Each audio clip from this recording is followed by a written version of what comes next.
Una costola della maxi inchiesta sul Mose, solo la punta dell'iceberg di un nuovo filone che prosegue, secondo la Procura di Venezia, che ha condotto l'indagine. Corruzione, ancora una volta coinvolti imprenditori, dirigenti e funzionari pubblici, rappresentanti di quegli enti che dovrebbero vigilare come Agenzia delle Entrate e Guardia di Finanza.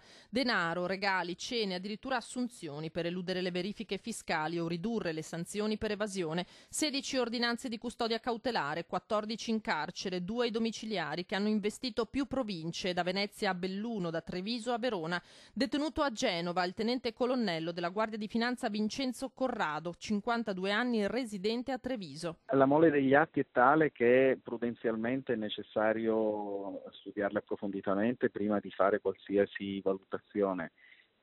Quello che intanto posso certamente dichiarare è che lui nel suo ruolo e nella sua funzione non ha avuto alcuna non era parte degli accertamenti che vengono contestati, quindi non era il pubblico ufficiale che si occupava delle verifiche che vengono contestate nei capi di imputazione.